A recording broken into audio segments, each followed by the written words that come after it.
الدين أشهد أن لا إله إلا الله وحده لا شريك له الملك الحق المبين وأشهد أن محمدا عبده ورسوله صادق الوعد الأمين صلاة وسلاما دائمين متلازمين على أشرف الأنبياء والمرسلين سيدنا ومولانا محمد وعلى آله وصحبه أجمعين أما بعد. Ibu bapak dan jemaah Masjid Al-Husna yang dirahmati Allah Subhanahu wa taala, marilah kita senantiasa bersyukur kepada Allah Subhanahu wa taala atas nikmat yang Allah berikan kepada kita sekalian, sehingga kita bisa melaksanakan ibadah sholat subuh berjamaah dan berdiri majelis yang sangat mulia ini. Berjamaah, tidak ada nikmat yang paling besar kecuali kita bisa melaksanakan ibadah kepada Allah. Nikmat terbesar dunia itu sehat, tapi kalah dengan orang itu bisa melaksanakan ibadah, bisa sujud kepada Allah Subhanahu wa taala, karena dia akan mendapatkan nikmat dunia dan juga nikmat akhirat. Jadi orang itu kalau mengejar akhirat itu dunia pasti dapat. Waktu di mana kata Allah dalam akhirat beradaptasi bagaimana dunia. Apa kamu terhadap urusan akhirat, kejarlah akhiratmu, tapi jangan lupakan dunia. Orang itu kalau mengejar akhirat, dunia pasti ikuti. Tapi orang itu yang kejar dunia, akhirat belum tentu dapat. Contoh, ya, orang sholat pasti makan. Tidak ada orang sholat tidak makan.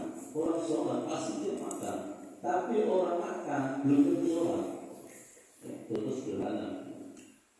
Orang makan belum tentu sholat, tapi orang sholat pasti dia makan. Artinya dunia mesti merah. Jenengan datang ke sini, duduk di sini, mesti makan orang ini makan. Ya, paling ngaji makan.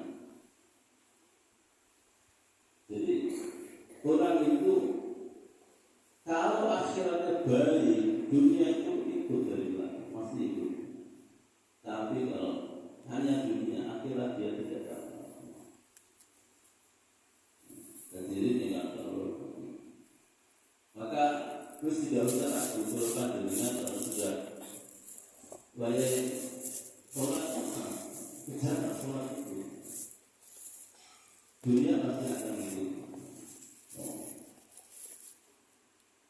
Nah, diri yang kami muliakan, kita ini senantiasa berganti tahun, berganti tahun.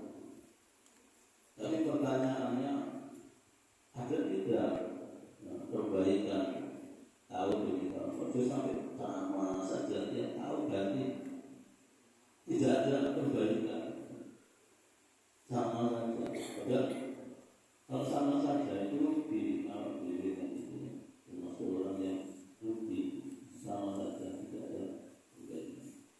Nah, untuk bisa melakukan perbaikan, maka yang kita lakukan adalah evaluasi.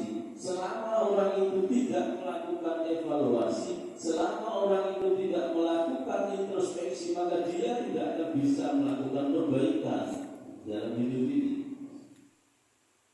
Tidak sadar. Dia panjang itu. Nah, berkenaan dengan itu hadirin yang dimuliakan Allah Subhanahu wa taala. Dalam surah Al-Hasyr ayat 18, Allah Subhanahu wa taala mengajak kita untuk melakukan introspeksi. A'udzu billahi minasyaitonir rajim. Ya ayyuhalladzina amanu taqullaha wal tanzur nafsum ma qaddamat lighad wattaqullah innallaha khabirun bima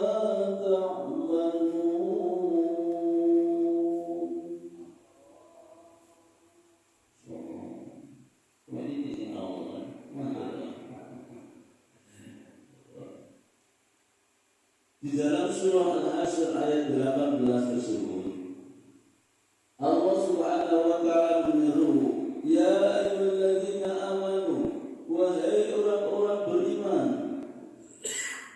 Allah mengajak kepada orang-orang beriman karena Allah sangat mencintai orang-orang beriman. Untuk apa dipanggil orang-orang beriman ini? Ittaqullah. Yang pertama diajak oleh Allah adalah bertakwalah kepada Allah Subhanahu wa taala. Diajak orang-orang beriman ini jangan hanya sekedar percaya kepada Allah, tapi harus meningkatkan derajat kita, kemuliaan kita pada levelnya adalah level ketakwaan, bukan hanya iman, tapi pada level ketakwaan kepada Allah Subhanahu wa taala. Karena orang-orang bertakwa inilah yang meraih kemuliaan, keistimewaan di hadapan Allah Subhanahu wa taala. Allah mengukur kemuliaan seseorang itu tidak dilihat dari fisiknya, ayu, ganteng, tak ada ukuran. Allah tidak melihat dari sisi kayanya. Kaya miskin bagi Allah bukan ukuran kemuliaan seseorang. Allah tidak melihat dari sisi jabatan. Allah tidak melihat itu semua, tidak. Yang menjadi ukuran kemuliaan itu hanya takwa Allah. Takwa kepada Allah. Karena Nabi itu macam-macam. Manusia sawuk, tapi ada juga yang marah. Nabi Isa itu marah. Lebih miskin dari kita. Ojo kira awak dewe itu miskin. Nabi Isa lebih marah lagi. Rumah dan punya Nabi Isa itu. Tidur itu yang beralasan bumi ini. Tidak punya kasur, bantalnya batu-batuan itu Nabi Isa lebih marah dari kita. Tapi dia sangat mulia. Karena takwa Allah, bukan karena harta, bukan karena jabatan, tidak, tapi karena ketakwaan dia kepada Allah Subhanahu wa taala. Allah mengajak orang-orang beriman bertakwa, takutlah kepada Allah. Sehingga dengan rasa takut ini kemudian orang melaksanakan apa yang diperintahkan Allah dan meninggalkan apa yang dilarang oleh Allah. Ini takwa. Merasa ada rasa takut kepada Allah. Sehingga takutnya ini kemudian membuat dia melaksanakan ibadah. Sholat, dilakukan sebagai ketaatan itu dilakukan karena ada rasa takut. Selama orang tidak punya rasa takut kepada Allah, akhirnya orang selalu beribadah. Ya ibadah sekedar rame-rame kalau melok. Tapi karena tidak punya rasa takut, lakon dosa itu biasa karena tidak punya rasa takut. Ya. Orang takwa itu orang yang takut kepada Allah Subhanahu wa taala. Dan yang bisa takut kepada Allah, yang bisa meningkatkan dirinya menjadi orang yang takwa, melaksanakan perintah Allah, meninggalkan apa yang dilarang oleh Allah, itu orang beriman. Orang kalau tidak punya iman, tak bisa meninggalkan. Disuruh seperti apapun ibadah, tak bisa dilakukan karena tidak punya iman. Maka yang dipanggil Allah di sini hanya orang beriman, karena hanya orang beriman lah yang bisa meningkatkan dirinya pada level ketakwaan kepada Allah Subhanahu wa taala.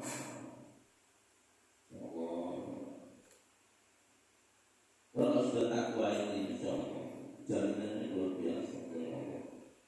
Menjadi dari dalam makhraja hukum al-Islam. Siapa yang takwa kepada Allah di dalam makhraja menjadikan baginya jalan keluar. Harusnya kau min haitsu la yahtasib, kau beri rezeki dari arah yang tidak disangka-sangka. Wa yattaqi la yaj'al lahu yusra. Siapa yang takwa kepada Allah, maka kami jadikan baginya kemudahan dan semua urusannya. Dimudah, digampang. Semua urusan dimudahkan Allah. Kalau orang sudah takwa, benar-benar takwa kepada Allah.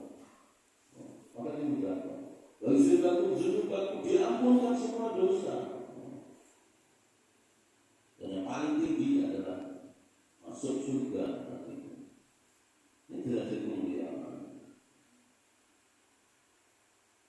Nah, kemudian yang kedua, setelah orang-orang beriman ini diajak oleh Allah untuk bertakwa kepada Allah, maka jangan terlena dengan ketakwaan itu. Dia harus melakukan wal tanzur nafsu ma qaddamat lighad, melakukan perhitungan dirinya, mengevaluasi ketakwaannya, melakukan introspeksi dirinya, melakukan perhitungan terhadap apa yang dia perbuat untuk hari esok. Tanzur nafsu ma qaddamat lighad, hendaklah kalian melakukan evaluasi, perhitungan terhadap diri kalian. Ojo evaluasi wong liya. Perhitungan terhadap diri kalian, kata Allah, untuk hari esok. Untuk hari esok. Artinya bahwa kita itu harus melihat ke belakang apa yang sudah kita perbuat untuk hari esok yang lebih baik gitu. Jadi di dalam ayat ini Allah tidak menyuruh kita untuk mengetahui masa depan. Allah tidak menyuruh kita untuk mengetahui hari esok. Tidak perlu. Terus gak usah bingung tentang masa depan, gak usah bingung tentang hari esok, dan kita tidak perlu nyari tahu. Misalnya orang itu bah, kira-kira aku ulang hari bongkong.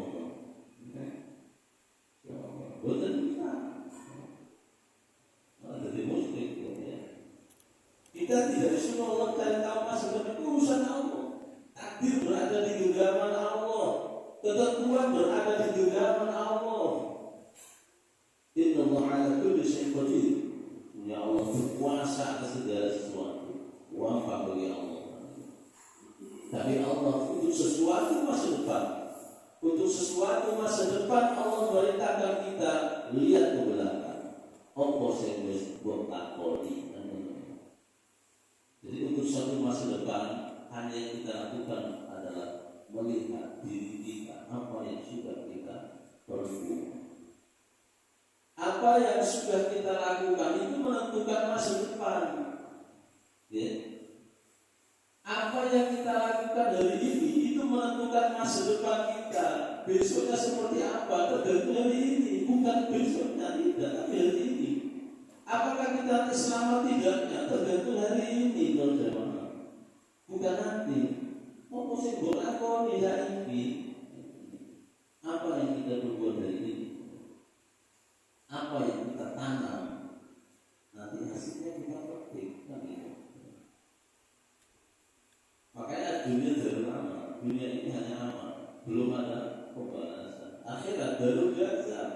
Akhirat itu hanya pembalasan, kok tidak ada amal, tidak ada sholat, tidak ada puasa, kok bingung ke suatu sama kosong. Selalu ya Allah, tidak ada. Yang ada sesaat ini saja.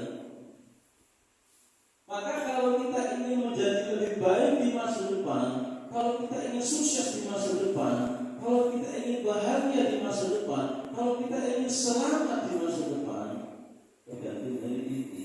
Dan bagaimana kita melihat masa lalu, itu yang Allah perintahkan. Wa tanzur nafsum ma qaddamat lighad.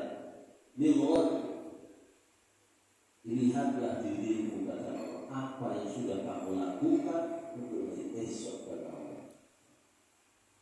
Apa yang kita perbuat itu akan menentukan masa depan. Hadirin yang Allah hormati. Sekarang pertanyaannya, apa yang harus kita evaluasi? Apa yang harus kita koreksi dari diri kita itu apa? Minimal ada 3 pertanyaan yang dimuliakan Allah Subhanahu wa Ta'ala. Yang pertama adalah ibadah kepada Allah. Itu yang harus pertama kita evaluasi. Jadi ini orang tahu baru, tidak usah mula-mula. Untuk kita itu harus koreksi diri. Ya Allah, ibadahku selama tahun ini 2003 ibadahku yang apa gitu. Ibadah saya itu seperti apa? Itu yang harus koreksi. Kenapa yang pertama ibadah yang harus kita evaluasi? Karena kita hidup di dunia ini tujuannya ibadah. Wa ma khalaqtul jinna wal insa illa liya'budun. Dan tidaklah kami ciptakan jin dan manusia kecuali hanya untuk beribadah kepada Allah. Jangan belum ayatnya. Wa ma'ana nafiya di belakang ada illa lagi, illa istisna. Double wa ma khalaqul jinna wal insa ada illa. Ma'ana nafiya illa istisna. Artinya apa? Tidak ada pilihan lain, tidak ada alternatif lain hidup kita ini. Mau satu tujuan tok, yaitu ibadah. Itu tok, urip itu mau ibadah tok. Pengumuman ayatnya jelas. Allah ciptakan jin manusia mau ibadah, hanya untuk ibadah, bukan yang lainnya. Maka ini harus kita evaluasi. Ibadah kita baik ibadah mahdoh maupun ibadah ghairul mahdoh. Ibadah mahdoh itu ibadah yang langsung kepada Allah, sholat, puasa, zakat, haji. Itu evaluasi, koreksi betul ini. Yang kau sholat beliau, kau sampai dan dulu, sholat khusus dan dulu, kau kakek ngamunya juga pilih namanya. Harus dikoreksi. Agar apa? Kalau kita bisa koreksi, maka orang itu akan sadar dan memperbaiki dirinya, memperbaiki sholatnya, memperbaiki sadar. Tapi kalau orang itu merasa aman-aman saja, biasa-biasa saja, tidak pernah melakukan evaluasi, introspeksi, itu biasa, nggak ngerti, dia tidak bisa melihat kekurangannya, gitu. Jadi yang pertama harus dilihat adalah ibadah ghairul mahdoh, itu muamalah.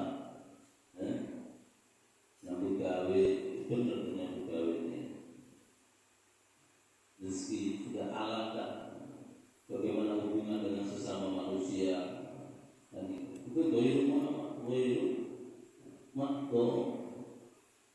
Hubungan hablum minan nas. Apakah kita sudah baik hubungan dengan manusia, sesama manusia kan gitu? Itu juga evaluasi. Karena bagian dari ibadah ghairul mahdoh, ibadah yang dilakukan lewat hubungan sesama manusia, bagaimana sedekahnya, bagaimana kepeduliannya, itu harus kita evaluasi. Hadirin kata dan dari sekian ibadah ini yang utama yang harus kita introspeksi itu adalah sholat. Ibadah kuat. Tapi jangan di sholat itu pertama sih dikoreksi. Kenapa? Karena sholat ini ibadah yang akan pertama ditanya orang lain. Inna awwala ma yusabu bil abdi yawmal qiyamah as-sholat.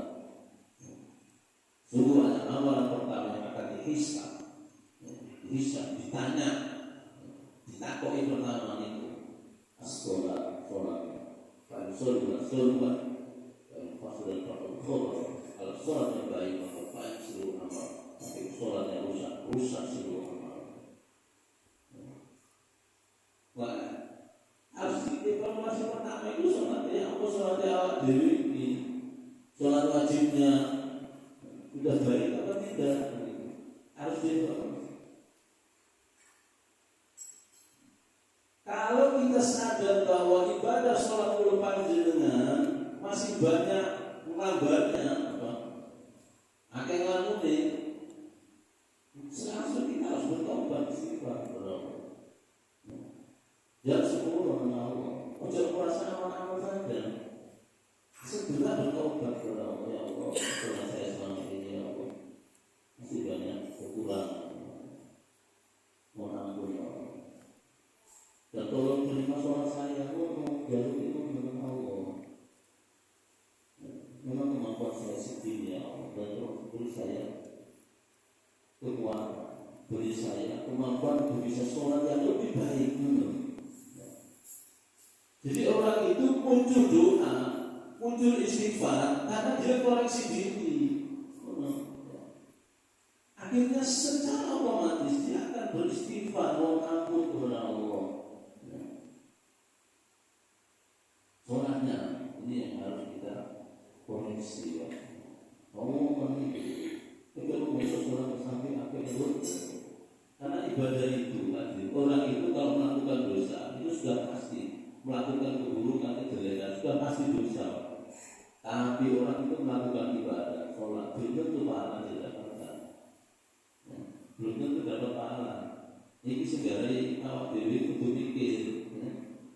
Kenapa? Karena orang itu kalau melakukan kesalahan pasti dosa wis, tidak ada embel-embel macam. Tapi kalau orang itu melakukan kebaikan belum tentu dia dapat pahala, belum tentu.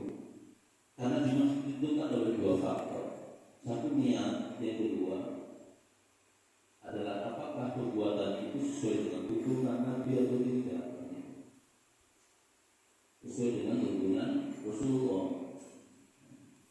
Itu harus gandengan, melakukan ibadah kebaikan itu harus sesuai tuntunan Allah dan Rasul. Niat yang baik dan juga perbuatannya harus baik sesuai dengan ajaran Allah dan Rasulullah. Maka itu bernilai ibadah, bernilai ibadah. Nah, orang bekerja itu kan baik, tapi tetap harus niatnya karena Allah. Oh, sampai yang baik tapi gak niat, ya kayak kegajaran. Karena itu ibadah boleh makdoh, ya. Itu termasuk pekerjaan itu kan ibadah, tapi menjadi ibadah kalau satu dia niatnya karena Allah, kamu dari niatnya karena Allah, juga mulyani, bukan karena lainnya. Yang baik niatnya boleh duit, betul pak. Maksudnya boleh duit, salah itu. Berarti niatnya dia dunia, kayak kegajaran apa niatnya boleh duit. Baik, kayak anak bujuk pun kayak anak bujuk. Salah niatnya tetap harus karena Allah. Itu baik karena Allah, karena Allah. Mencari karunia Allah, mencari ridhonya Allah. Urusan rezeki itu Allah sendiri. Uang itu nanti Allah yang beri. Tapi pokoknya yang baik boleh dari Allah. Cari ridhonya Allah sih ridho pak, buang apa dia. Boleh ridhonya Allah. Niatnya karena Allah. Nomor yang guys itu sebenar. Kalau tujuan, kudu jujur. Sesuai dengan ajaran Nabi. Nabi itu jujur sama kayak melalui jujur semua dia ya. Jujuran apa tulas selalu itu ditutur selalu itu enggak jujurnya mungkin. Tapi bagi itu pakai sampai kalau kalau uang betul-betulan kok payungnya itu tambah suki ya, ada dia penasaran. Itu kalau fokus dari menunggu itu buat itu terjadi. Lara itu Muhammad itu tapi coba dia menarik akhirnya pengen Muhammad itu dari bujuknya dia sakit tertarik. Jadi ini apa? Mulai kalau anjurnya, iso terus melakukan introspeksi terhadap sholat ini tiap hari. Bagaimana sholat sunnahnya? Rawatib itu sholat sunnah yang menyertai sholat wajib, terutama yang 12 waktu.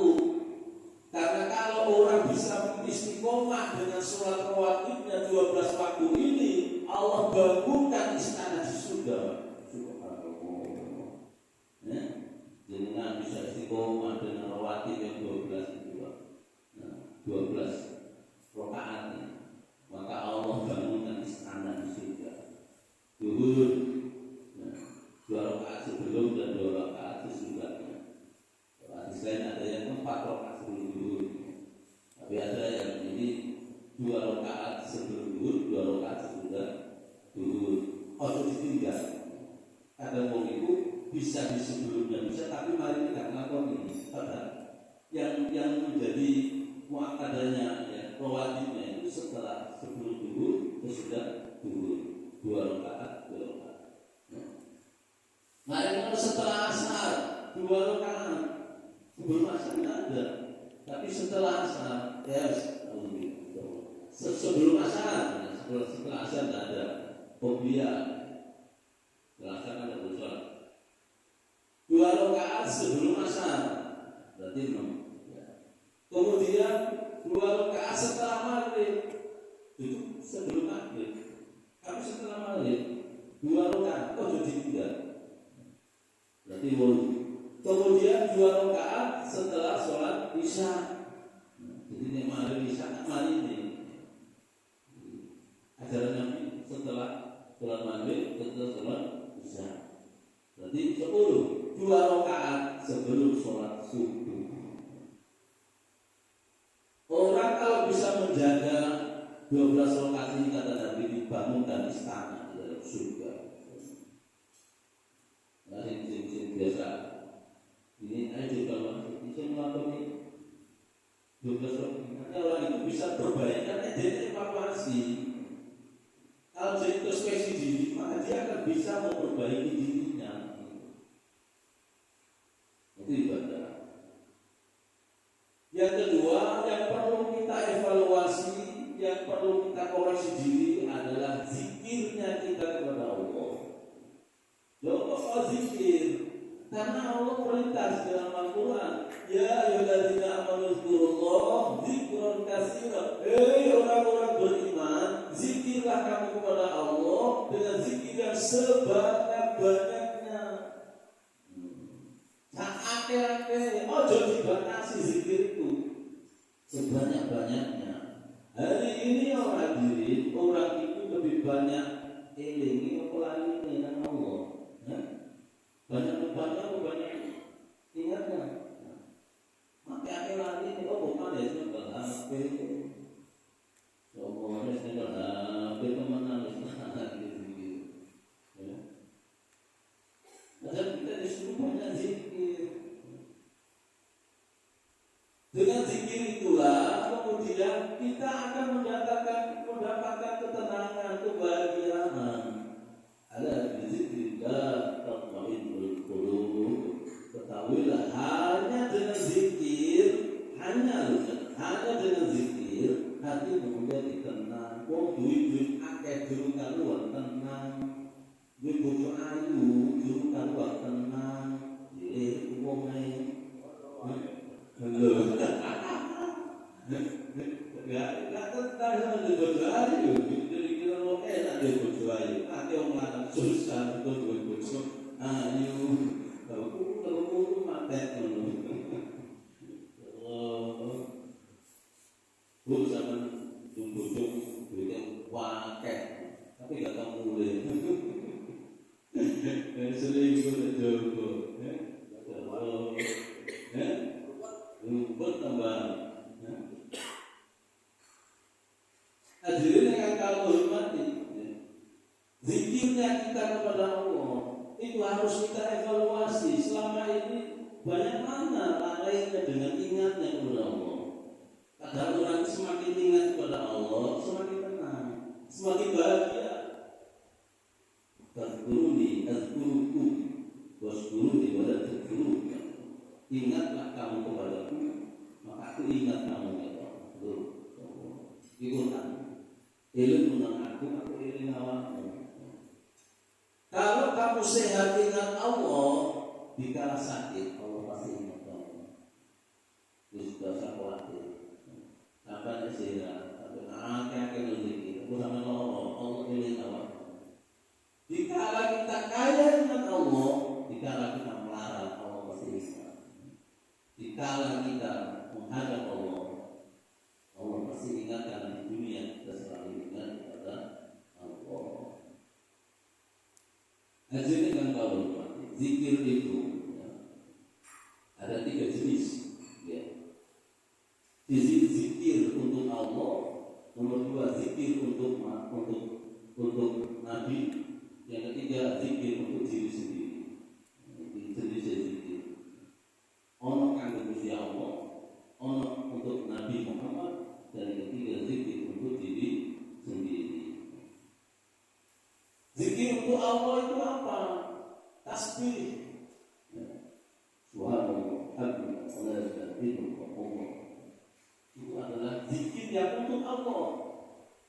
memuji asma Allah, kemuliaan Allah, kesucian Allah. Bagaimana dilakukan oleh malaikat selalu bertasbih. Ya dilakukan bumi, langit semua bertasbih kepada Allah. Ya.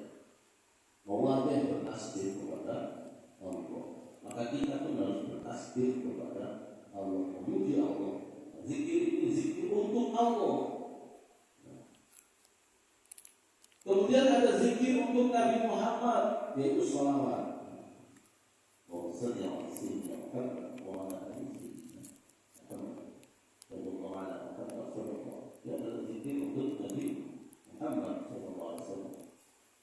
Dari ketika zikir untuk diri sendiri yaitu istighfar. Itu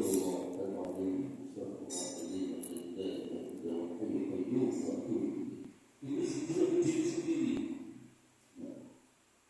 Nah, ketiga jenis zikir ini hadirin, zikir untuk Allah, zikir untuk Nabi, zikir untuk diri sendiri, semua manfaatnya kembali kepada diri kita.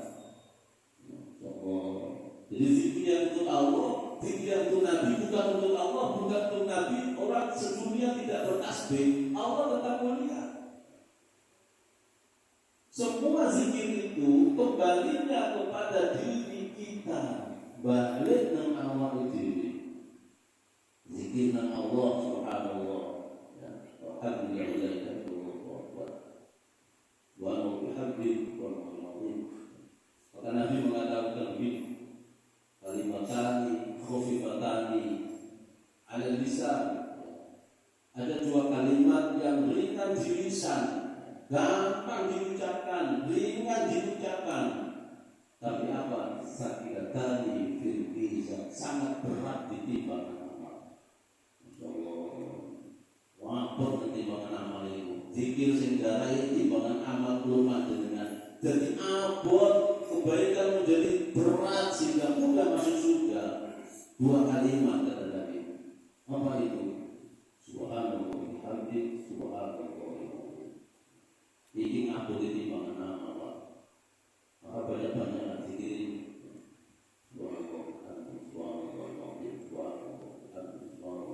Ini memberatkan timbangan amal berapa. Jadi ketika yaumul mizan, ya, amal kita dengan dosa kita berbagai, tapi ternyata orang ini suka membaca zikir ini, langsung timbangannya menjadi berat, timbangan kebaikan yang menjadi berat, langsung tak. Karena apa? Karena ada zikir ini.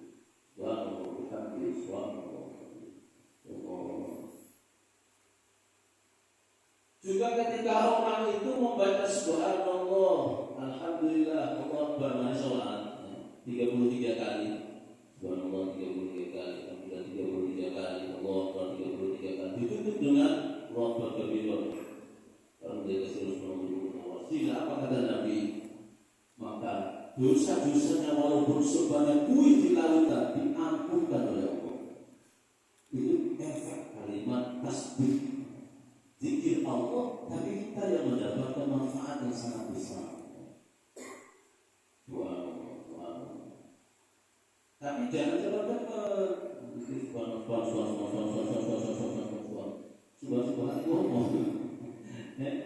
Harus dipelan-pelan aja. Allah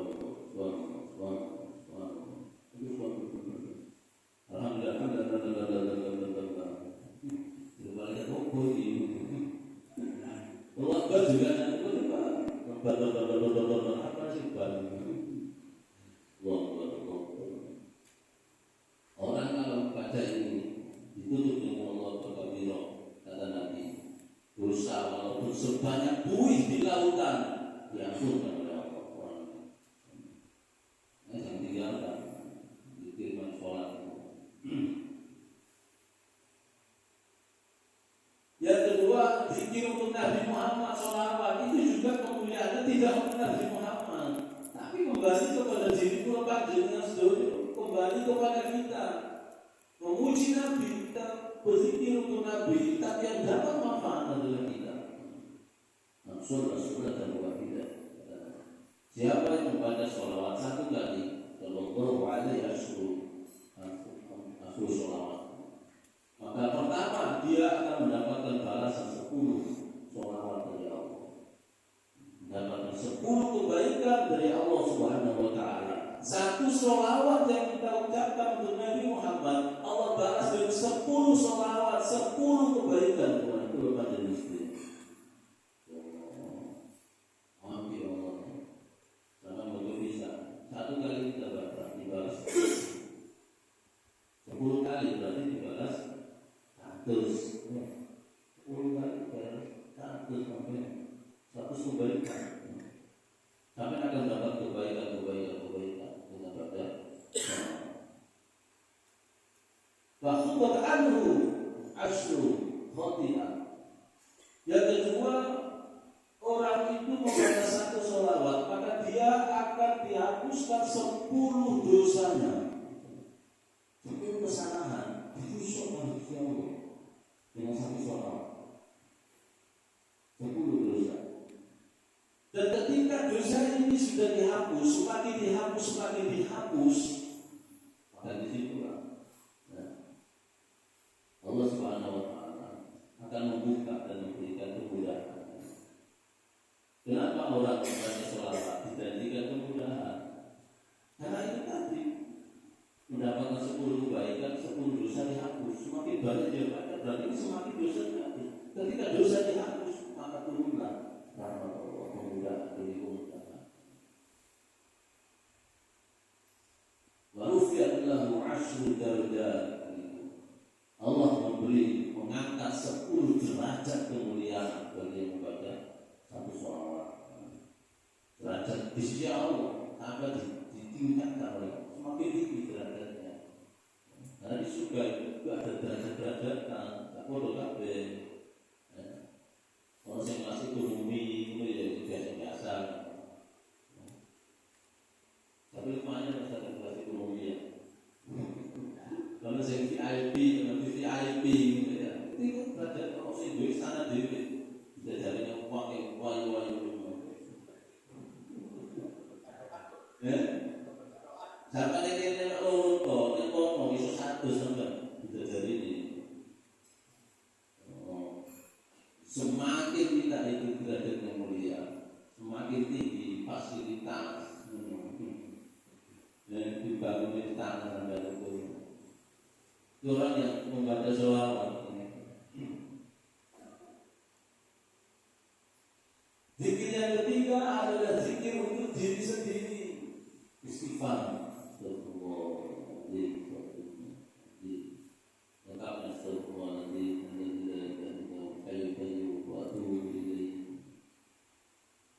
Lebih panjang lagi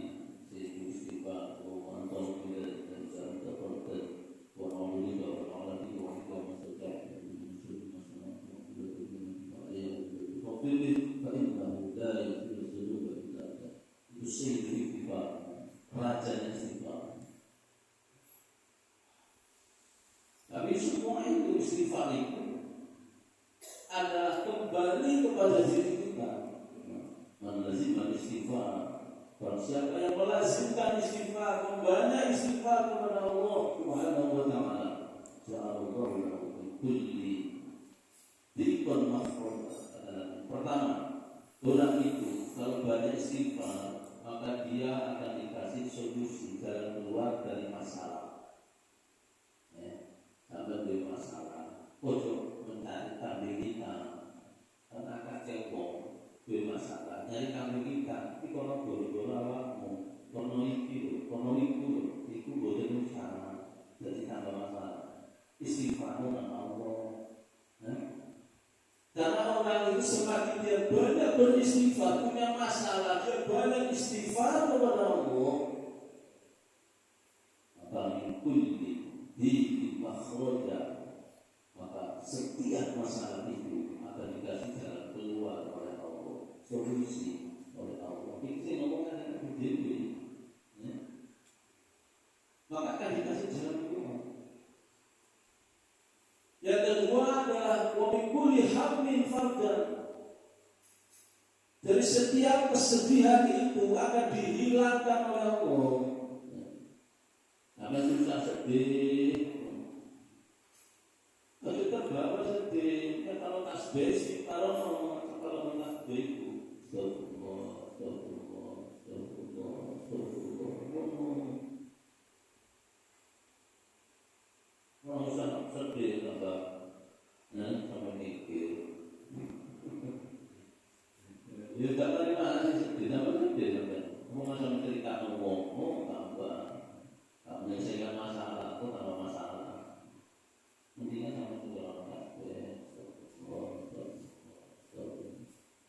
kesedihan itu akan dihilangkan oleh Allah.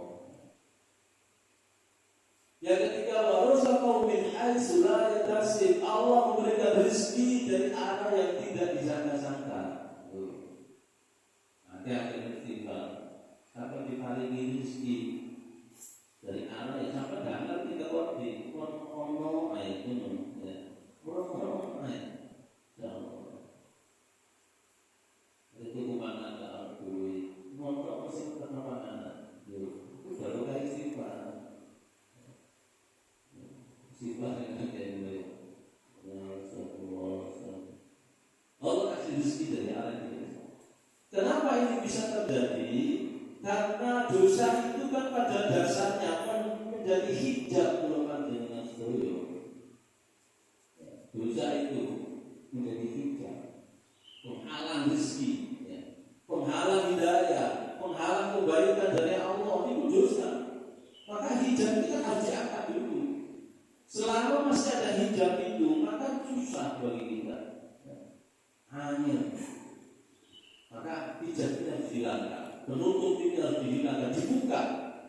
Kalau orang itu tidak selalu dibuka ada, tapi ditutup apa ya? Jangan kayak tapi dibuka, itu benar. Kemana lawannya dibuka, apa jelas? Jadi semakin baik itu bukan intinya kita padanya, bukan dibuka intinya. Apa dibuka kabel, kita kabel. Jelas. Bukan apa pentingnya berbandingnya berbanding sifat kepada Allah Subhanahu wa Ta'ala. Nah, semua ini hadirin, kemudian Allah menyebutkan setelah Allah mengajak kita introspeksi, evaluasi, kembali Allah mengajak berpanjenengan bertakwa, takwa kepada Allah, takwa, evaluasi, takwa lagi, dan kebaikan. Bertakwa istiqomah, takwa ini jangan ditinggalkan. Innallaha khabirun bima ta'malun. Sesungguhnya Allah mengetahui apa saja yang kamu perbuat. Ayat itu ditutup dengan innallaha khabirun bima ta'malun. Allah itu tahu, Allah mengerti apa sing kok lakoni dunya iki, tak ana sing tersembunyi. Sampeyan delik kaya apa Allah ngerti. Apa gendaan anggo sing adon Surabaya, ya Allah ngerti. Malaikat meloknya ada sampean, benar ya. Jangan dikira sesuatu yang tersembunyi itu tidak terlihat. Wong ketok kabeh. Saya kira mulai CCTV tahu ya, ono CCTV. Sambo itu lakunya apa? Kayak CCTV, bukan CCTV itu kan Allah lebih canggih dari CCTV sampean, Allah, maka hati-hati ngelakoni, terutama keburukan, masih ya nanti CCTV-nya Allah itu lebih canggih sampean. Inahsantum ahsantum bi anfusikum wa in asantum fala. Hati-hati dengan ayat ini. Inahsantum ahsantum bi anfusikum. Jadi sesungguhnya kebaikan itu akan kembali kepada dirimu. Kalau kita menolong orang lain, hakikatnya menolong diri kita. Kalau kita mendoakan orang lain, hakikatnya mendoakan diri kita. Jadi jenengan itu melakukan apik, juga kalau liyo, jenengan sedekah bukan untuk orang lain, hakikatnya untuk diri sendiri.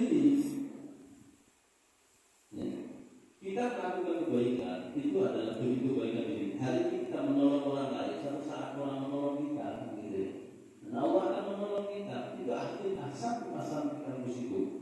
Begitu juga sebaliknya, satu pada kalau kamu melakukan maksiat, maka maksiat itu nanti balik menawar diri. Melakukan keburukan dengan fitnah orang, fitnah itu akan kembali kepada diri sendiri. Dengan zalim orang, suatu saat kezaliman itu akan datang pada diri kita.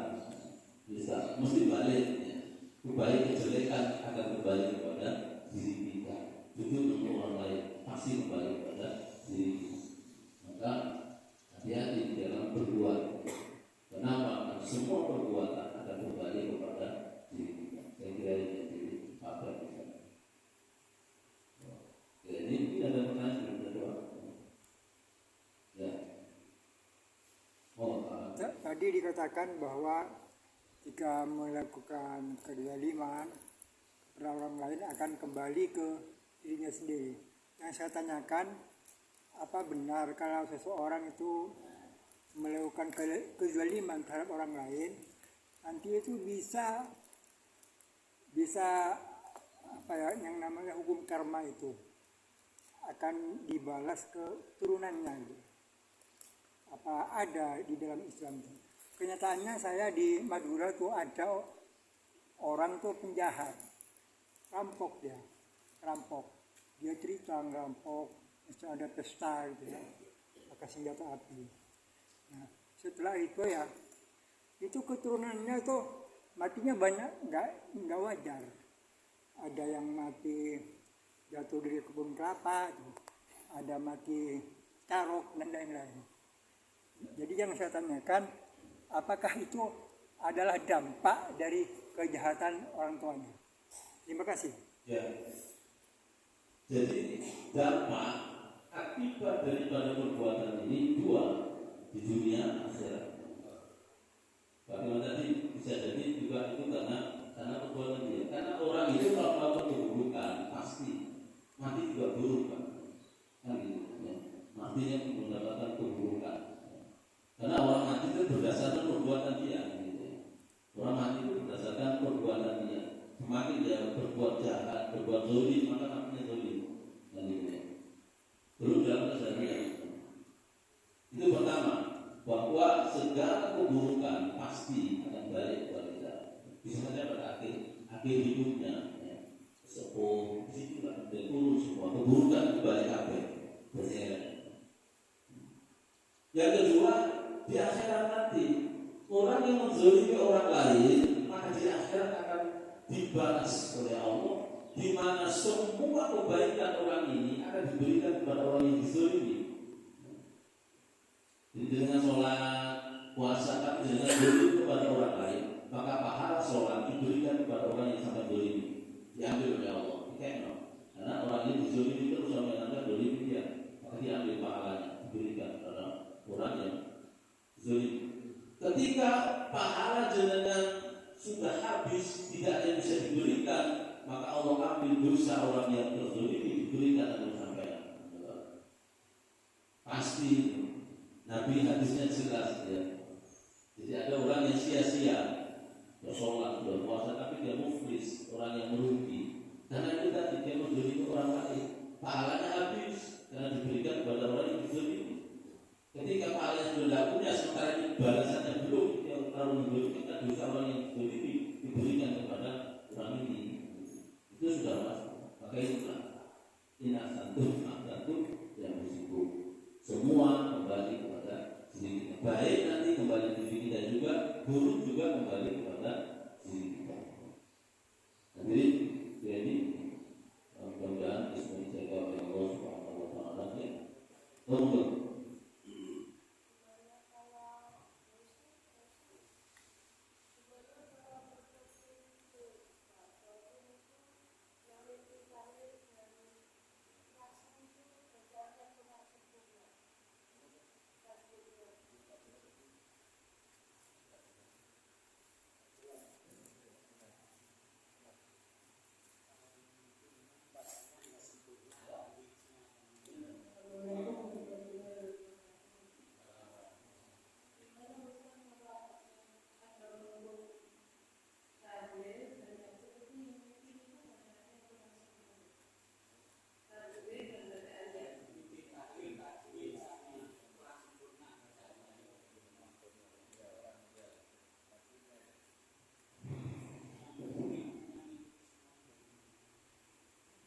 ya,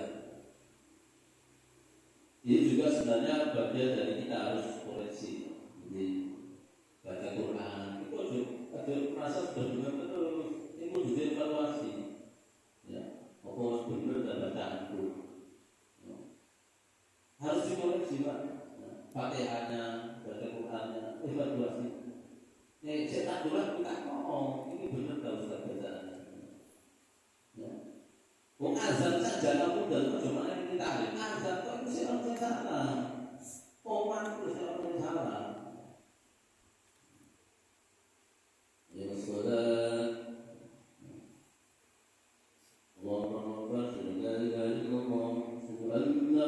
Muhammadur Rasulullah, hayya 'alas sholati, hayya 'alal falah. Jadi kok situ. Kalau mati sholati, kalau salah, mesti kalau mati sholat itu kesimpulan.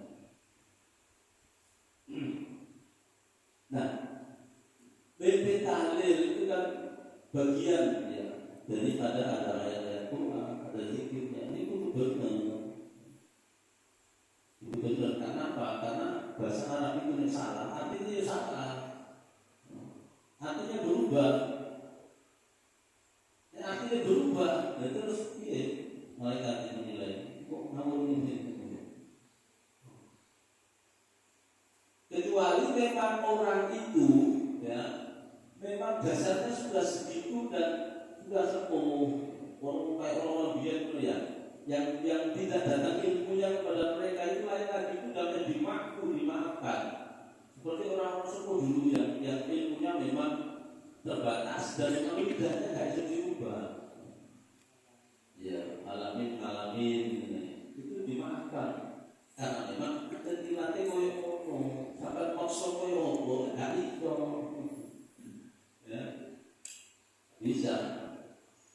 Beda dengan jadi orang yang dulu yang sepuh yang makin punya ini maka itu dimaafkan. Tapi ketika sudah datang ilmu maka harus diubah sesuai dengan tuntunan ilmu.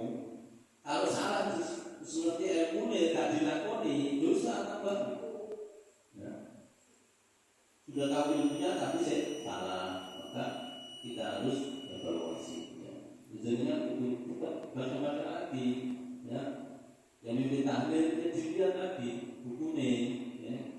Itu benar kebenarannya. Karena kalau orang itu mendengar sesuatu yang salah di kupingnya itu tidak enak. Jadi orang kalau sudah paham, makanya saya sering kadang negur orang azan karena di kuping tidak enak. Mesti kuping itu rasanya salah itu tidak enak umumnya. Nah, masuk baca-baca Quran kalau salah itu tidak enak di kuping. Maka harus diperbaiki. Nah, justru memperbaiki ini itu dapat pahala, Pak. Ya. Dengan baca Quran yang pelan-pelan, lambat-lambat, tapi dengan berupaya belajar itu dapat pahala besar. Ya. Maka harus berupaya kalau itu sama salah, karena salah itu bisa mengubah makna, mengubah arti. Tapi malah jadi elek namanya. Maka justru pilihlah orang yang fasih gitu. Jadi imam itu justru kontrol suaranya. Yang pertama itu fasihnya, bukan suaranya. Jadi ditentukan oleh Nabi. Fasihnya itu apa? Tajwid makhrajnya. Suara itu nomor berikut.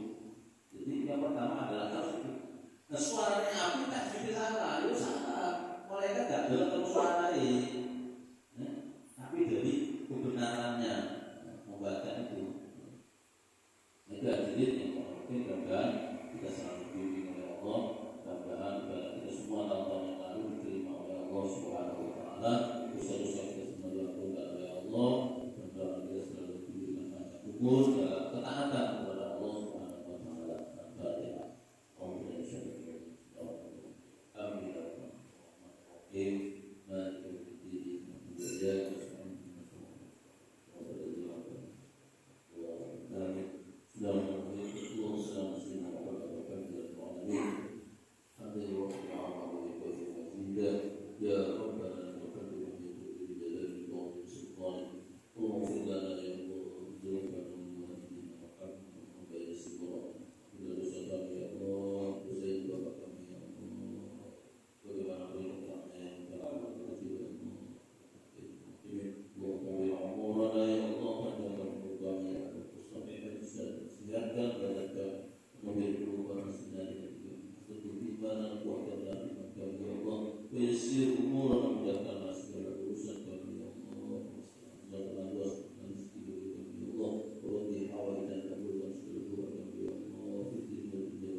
Then